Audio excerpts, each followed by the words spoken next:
Okay, so now we're underneath a 2004 Buick LeSabre, changing the automatic transmission fluid, and that is a 3800 V6 GM engine. And tranny fluid smelled old and kind of burnt, so I figured it's time to get it up flushed. Well, whatever I can do by just draining and refilling. So I've gone through and I've loosened all of the bolts around the belly pan of the transmission, and these are all like finger turnable. They weren't particularly tight. They're supposed to be about 10 foot-pounds according to the manual, or another video I watched actually. So I'll break this loose, and hopefully my drain pan is large enough to catch everything. I'm hoping it'll drain out the back somewhere over here. So I'll break it loose back there, and well, I guess we'll see what happens. Mess or not. Well, I got about halfway around taking the bolts out, and it started raining on me. Apparently that is just big enough. And it wasn't fully underneath, as you can tell. So, I started at the back where I thought I was going to have it come out, and I was working my way around anti-clockwise where it's leaking the most. And by the time I got halfway around, it just let loose. So, be warned. Did you take all of them out? Anyway, there's that. Alright, so I got the pan off, set it on my drain pan thingy, my bobber, and there's the guts. I do believe that one back there is the filter thing, so I gotta go take it out of my my replacement out and verify. But I'll just wipe all this down, clean the belly pan out, and then clean up the gas. Actually, I'm not even going to bother cleaning the gasket. My kit came with a replacement, so I'll scrape that off, throw the new one on, replace that, and put it back together. Alright, well, there's the old filter, and to me it looks like it's high time for an oil change, because that's the natural luster of the metal here, and this of course is the gook that's floating around in the oil itself, and it is definitely dark. So yeah, something I noticed, this is the well, where it was pretty much hung up. There's nothing holding it on, so it just pulled off, but it took a bit of prying, and I set my tool up very gently so that it was like this. If the transmission is up here, I was prying very, very carefully against the sealing surface so as to not damage it. And do a mock. What's my thingy? Anyway, regrip. So yeah, let's see, it was right about here, so I very, very carefully, because right through here, this is all needs to be kept in good condition metal, so very, very carefully I came under here and pried it out. Don't know that I'd recommend. Oh, and I also kept an extra hand on the part right here, because as soon as it came off, it was like free falling. Yeah, so if you choose to do that, be careful. And here's my replacement part. Looks very similar. Can I get it out of the bag? Not one-handed. Maybe. Haha. Awesome. Alright, well, they don't look too different. I think maybe that's an adapter fire to go into something else.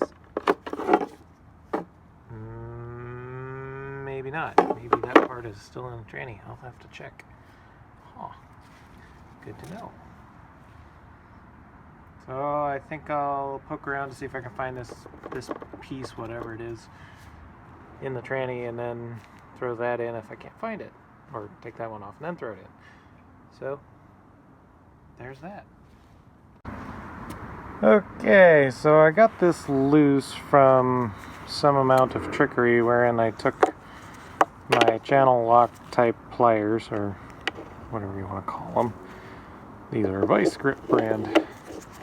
Put them around like this to use as a fulcrum, and then I held them with one hand, and then with my long needle nose pliers I pried up a little bit on each side like this until I worked it off. That was a bit of a pain, probably should have done it in a vise, but whatever, 'tis what it is.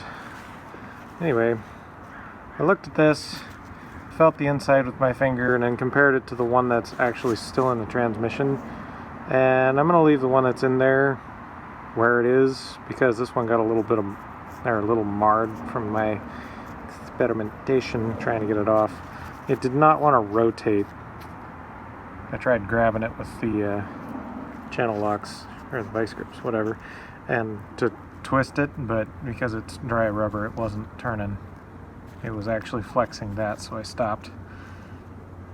So yeah, prying that off was probably the hardest part so far, just because I didn't want to break this, because this, as you can see, is all plastique. Well, just like the old one, but anyway, I don't want to break the new one. So I'm going to shove that in, hopefully it stays up, and then put the belly pan back on. Woot! Alright, so something I noticed when I was prying off, or at least feeling around with my fingers, I felt this springy thingy here when taking the filter off from here with the pliers. Be careful, don't get this. I don't know what it is, don't know what it does, but I'm sure it's not supposed to be broken. So, be warned. This very delicate piece sits here, right by the filter, when you see the filter up in a general thiswardly position, and you try and shove something in here to get it off, because it's held on this corner here. Pry over in this region, not over here.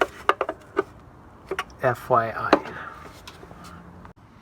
Alright, so here's the first good look of what was in the bottom of the pan. I noticed some copper colored type stuff, some general goopy type stuffs, and that's sort of the color of the transmission fluid. So yeah, the copper is the copper looking stuff is sort of in the corners. It's actually tangibly thick. And I did notice that in places like this, that's actually a fairly tall mound of it. I'm not sure what that is. Could be from the clutches or something. I don't know. Anyway, that's the magnet. The magnet! Holy cow. Well, I guess it did its job. Got a fair amount of goop on it. Ferrite goop. Anywho, so I'm going to wipe all that out so it's a general nice silvery color. And then, yeah, put the new gasket on and I'll be good to go. Sweet. Two-handed operation. Another observation I'm having is the old gasket is a formed piece of something with something rigid in it that's got double ridges on both sides of it. Can we see it? Yes, we can see it. It's got ridges around each and every screw. So it looks to me like it's sort of a double seal type thing that goes on pretty quick and easy. Versus the replacement, which appears to be some die cast or die cut piece of inner tube rubber or something. You know, varying grades of quality here. I think I'm just gonna hang on to that and set it on a shelf and let it collect dust, and I'll put that one back in service. Just because to me this looks like a better deal, and it wasn't leaking, and there's nothing physically wrong with it. There's no breaks or tears anywhere. It looks serviceable, so if it does start leaking, we have a replacement. But otherwise, this can just go away. Alrighty, so here we go. The pan's nice and clean. The gasket is been wiped down, and I'll put that back in, ready to go, and then fill her up. It even lines up. So yeah, that's probably what it should look like. Alrighty, having a minor panic attack because I was like, where's the last screw? There's only like 20 of them or something. So, got them all in. They're not tightened yet. Get it aligned. Just touch the surface. Now they're all in, thank goodness. Tighten them all to 10 foot-pounds and fill her up. Don't over tighten them. This is, I think, aluminum. It must be, yeah, it's aluminum. Doy. So yeah, definitely don't over tighten them. Super easy to do. Don't do it. Alrighty, car's back on the ground, and I'm going to take my Fonel and put it in the transmission fill tube, at least, or the dipstick tube, because as we can see is empty.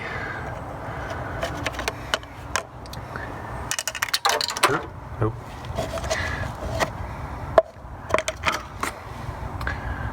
Good as gold.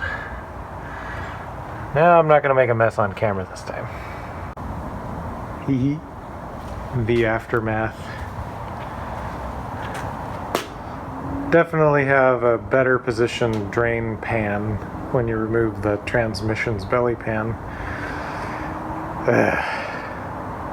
Guess I'll be cleaning that up.